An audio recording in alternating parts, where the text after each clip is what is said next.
Assalamu alaikum. Welcome my dear lovely here Master House 24. I am Mohammad Mukhtar Hussain, English Sir Mohammad Ali Academy. সবাইকে স্বাগতম শুভেচ্ছা এবং অনেক অনেক ভালোবাসা জানাই। তোমরা ক্লাস 10 এ এসএসসি এইচএসসি বিভিন্ন কলেজ বিশ্ববিদ্যালয়ে অ্যাডমিশন দিবা, তোমাদের জন্য কিন্তু এমন একটি ইম্পর্টেন্ট বিষয় রয়েছে যে বিষয়টি তোমরা জানলে তোমাদের হায়ার এডুকেশন, ভালো চাকরি, হায়ার সব ক্ষেত্রে তোমাদের কিন্তু ইংলিশ নলেজ রয়েছে। আর ইংলিশ নলেজ ইনক্রিজ করতে হলে অর্থাৎ তোমাদের ভালো বেটার লাইফ তৈরি করতে গেলে অবশ্যই ইংলিশ বিষয়ে তোমাদের স্কিল হতে হবে, তাহলে কিন্তু তোমাদের ভালো জীবন, সুন্দর জীবন তৈরি করা সম্ভব। তাহলে আজকে তোমাদের জন্য এমন একটি ইম্পর্টেন্ট টপিকস নিয়ে আলোচনা করব যে বিষয়টি তোমাদের জন্য অবশ্যই ভেরি ভেরি ইম্পর্টেন্ট, যেটি কমপ্লিট করতে গেলে, ফুলফিল করতে গেলে তোমাদের অনেক সমস্যা ফেস করতে হয়। তাহলে সেই বিষয়টি কি, সেটা হচ্ছে বন্ধুরা completing sentence rules practice, how to solve, how to complete in English grammar. আর আজকের এই বিষয়টি চমৎকারভাবে তোমরা জানতে পারবে। আর তোমরা যারা আমার চ্যানেল নতুন রয়েছো অবশ্যই চ্যানেলটি সাবস্ক্রাইব করে রাখবে, আর যারা সাবস্ক্রাইব করছো thank you so much.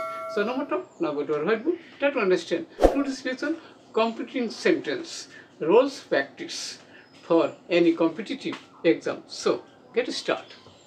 Hello my dear viewers, আমরা বলছিলাম SSC or HSC completing sentence roles practice. Practice ছাড়া কিন্তু কোথায় কিন্তু সাকসেসফুল হওয়া সম্ভব নয়। কিভাবে কমপ্লিট করলে তোমরা ফুল মার্কস 100% পাবা 5 মিনিট, অর্থাৎ 5 মিনিটের মধ্যে তোমরা অবশ্যই 5 মার্ক পাবে যে কোনো কম্পিটিটিভ এক্সামের ক্ষেত্রে। কারণ এখানে তোমাদের 5 মিনিটের মধ্যে 5 মার্ক 100% কনফার্ম পাবা। আমার সাথে থাকো বিষয়টি জানতে। আমাদের এপিসোড হলো 10, অর্থাৎ 10 নম্বর ভিডিও। অর্থাৎ এখানে এসএসসি এইচএসসি বিভিন্ন কলেজ বিশ্ববিদ্যালয়ে অ্যাডমিশন, আর যেটি তোমাদের দিনাজপুর 2017 সালে এসেছিল।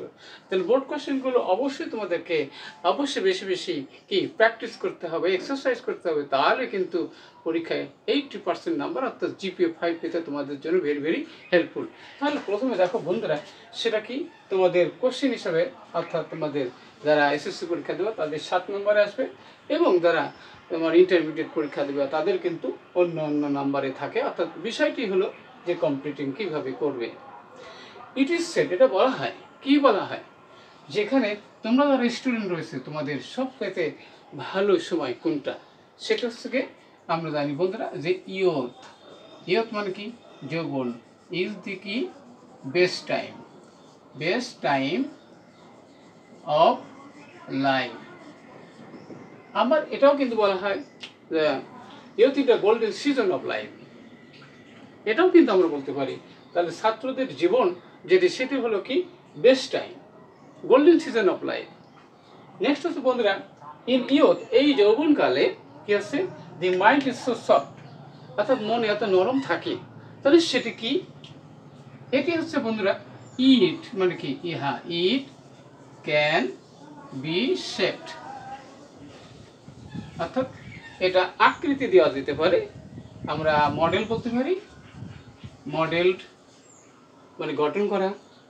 কি হচ্ছে in any for one like, একজন যেমনটি পছন্দ করে সেমনটি কিন্তু এই যৌবনকালে গঠন করা, আকৃতি দেওয়া সম্ভব। নেক্সট হচ্ছে বন্ধুরা if we lose the morning hours of life, আমাদের এই মানে কি স্টুডেন্ট লাইফ, ছাত্র জীবন যদি এই সোনালি সময় যদি আমরা কি নষ্ট করি, তাহলে কি করতে হবে, তাহলে আমাদের কিন্তু কি পরিণাম ভুক্ত করতে হবে। তাহলে we shall have to suffer in the long run, তাহলে পরিণামে আমাদের কিন্তু ভুগতে হবে, কষ্ট করতে হবে।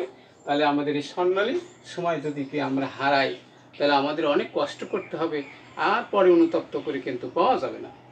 নেক্সট হচ্ছে if we reap good harvest, আমরা যদি ভালো ফসল কাটতে চাই বা ভালো কিছু করতে চাই, তাহলে আমাদের কিন্তু এই সময় কি করতে হবে, যে if we so good seeds, যদি আমরা ভালো বীজ বুনতে পারি তাহলে কিন্তু ভালো ফসল পাবো। লেখাপড়া বাদ দিয়ে যদি কি ঘুরে বেড়াই, মোবাইল ব্রাউজার করি, তাহলে কিন্তু আমাদের জীবনটা সুন্দর করা সম্ভব নয়। ওকে, এবার হচ্ছে বন্ধুরা, on other hand, if we remain lazy, আমরা যদি অলস হয়ে থাকি তাহলে কিন্তু জীবনে শাইন করতে পারবে নো। তাহলে কি যে ইফ উই রিমেইন, আমরা কি we can not shine in life, তাহলে জীবনে আমরা শাইন করতে পারবো না, প্রোগ্রেস করতে পারবো না। তাহলে অবশ্যই আমরা অলস থাকবো না, অবশ্যই আমরা অ্যাক্টিভ থাকবো। তাহলে অবশ্যই আজকের ভিডিও থেকে তোমরা জানতে পারলে কীভাবে কমপ্লিটিং সেন্টেন্স ফুলফিল করতে হয়, কমপ্লিট করতে হয়। তোমাদের অবশ্যই আজকের ভিডিওটি অনেক ভালো লেগেছে, হেল্পফুল হয়েছে। কোথাও কোনো সমস্যা থাকলে অবশ্যই কমেন্টস করে জানিয়ে দেবা কী বিষয়ে ভিডিও দেখতে চাও। সবার সুন্দর এবং সাকসেসফুল জীবন কামনা করে এখানে বিদায় নিচ্ছি। পরবর্তীতে নতুন বিষয় নিয়ে হাজির হব। ততক্ষণ আল্লাহ হাফেজ।